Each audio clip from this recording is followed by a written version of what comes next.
Okay, good day everyone. So, topic natin for today is about finding the domain and range of a given rational functions.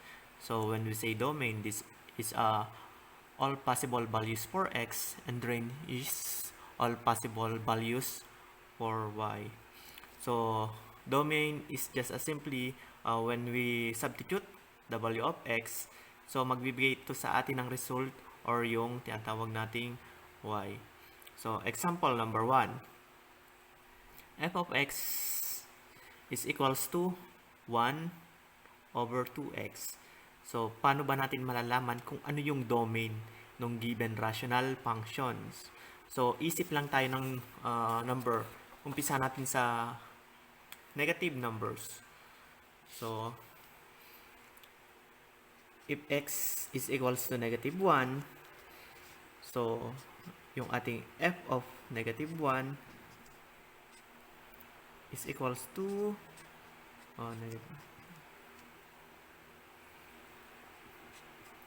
negative 1 half.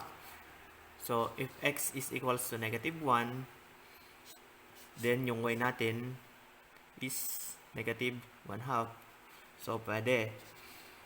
Let's say, x is equals to negative 2.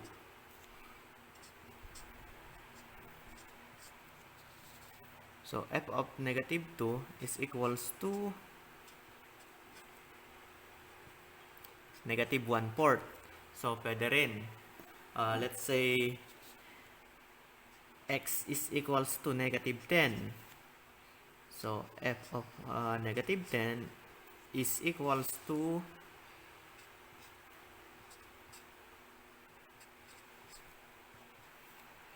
negative 1 over 20.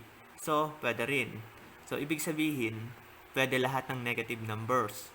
So, let's try the positive number. So, try naman natin lahat ng positive number. So, if x is equals to 1, then yung ating f of 1 is equals to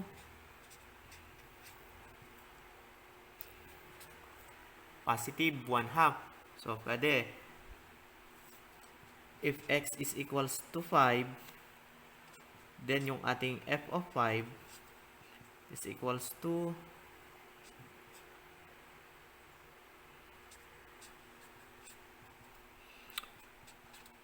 one over 10. So, meron ding value yung y. Let's say,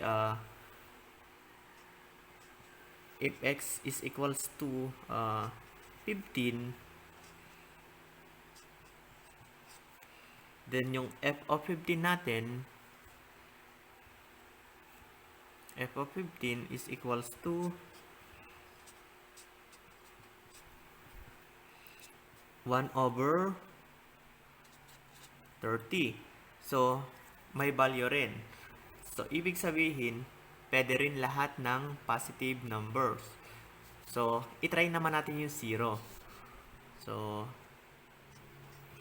if x is equals to 0, then yung ating f of 0 is equals to 1 over 2 times 0 is equals to ang 1 over 0 ay undefined terms. So, bagamat may values, pero cannot be determined. So, hindi siya pwede sa 0 kasi magkakaroon tayo ng result na undefined.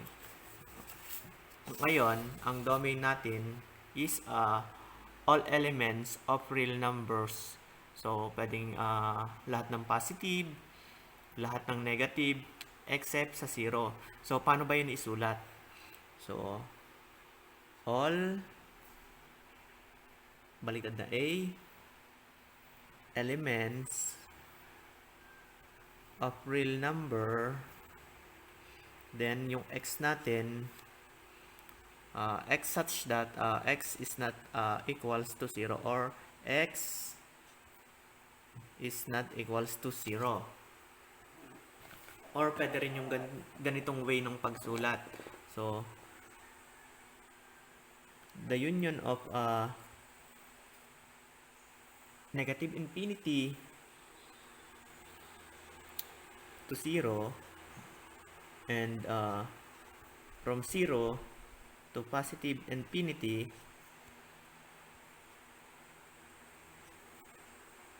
x such that x is not equals to 0.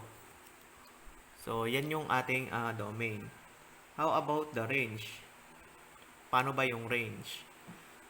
Since ang given natin is 1 over 2x and yung 0 natin, yun yung ating restricted values. So, it is impossible na magkaroon tayo ng value ng y na equals to 0. So, napaka-imposible. O, ito yung range natin. So, ang range natin is all elements of real numbers. Then, yung y natin is not equals to 0 kasi imposibleng magkaroon tayo ng 0 values for y. Or, pwedeng ganito yung pagsulat. So, the union of from negative infinity to 0 and 0 to positive infinity where y such that y is not equals to 0. Okay, number 2. So, given natin is f of x is equals to 3 over x plus 4. So, kung mapapansin nyo, isip lang kayo ng pwedeng value ng x na magbibigay sa atin ng undefined term or yung a number over 0. So, negative 4. Dahil negative 4 plus 4 is equals to 0. So, magkakaroon na tayo ng undefined term. So, kaya yung domain natin, so, all elements of real number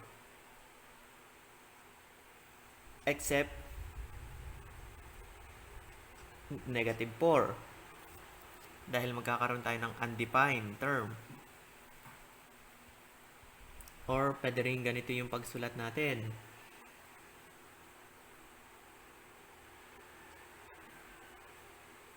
So, the union of from negative infinity to negative 4 and negative 4 to positive infinity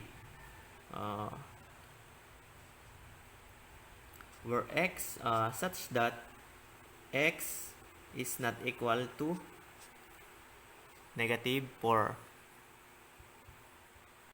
In range naman, since yung ating 3, so walang kasamang variable x, so it is impossible na magkaroon tayo ng result na 0.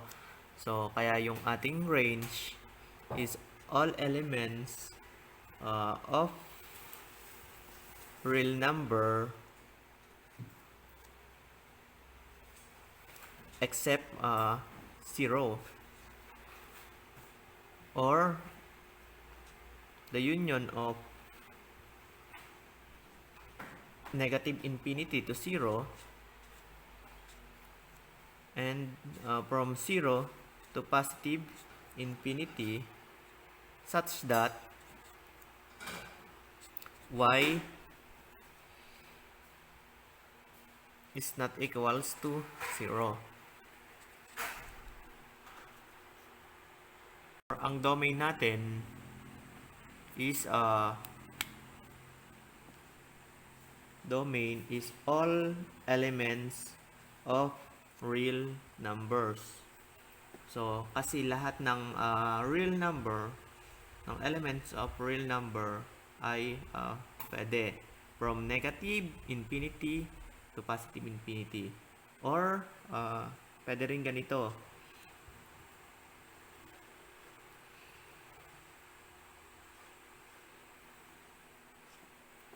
So, yung x natin or yung domain natin is from negative infinity to positive infinity.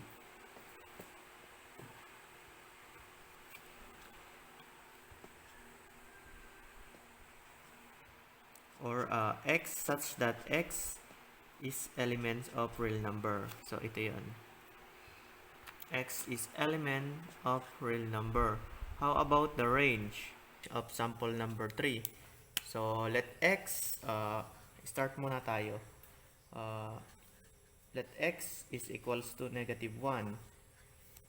So if x is equals to negative 1, so yung ating f of negative 1 is equals to negative 3 halves. Then if x is equals to negative 2, yung f of negative 2 is equals to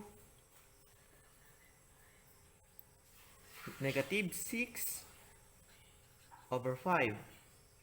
So negative 6 over 5 is greater than negative 3 halves. So if x is equals to negative 3,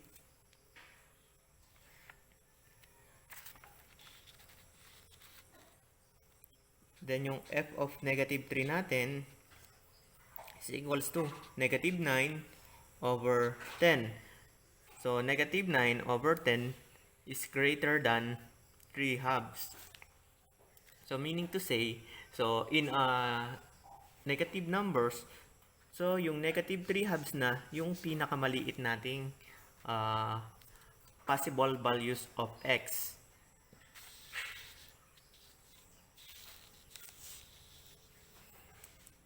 In positive naman, so if x is equals to 1, yung f of 1 natin is equals to 3 halves. If x is equals to 2, f of 2 is equals to 6 over 5. Then 6 over 5 is smaller than 3 halves. If x is equals 3, then f of 3 is equals to 9 over 10. 9 over 10 is smaller than 3 halves.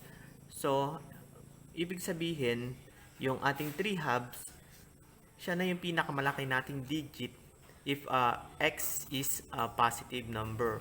So, therefore, yung range natin is ranging from negative 3 over 2 to 3 over 2.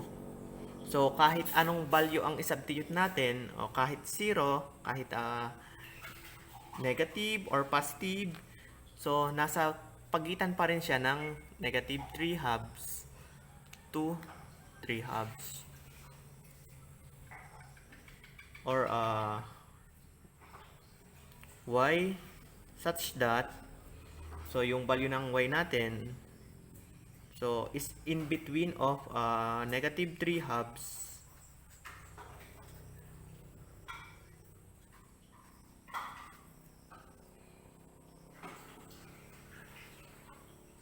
to positive 3 halves. So y natin is greater than negative 3 over 2, greater than or equal to negative 3 over 2, and less than or equals to 3 over 2.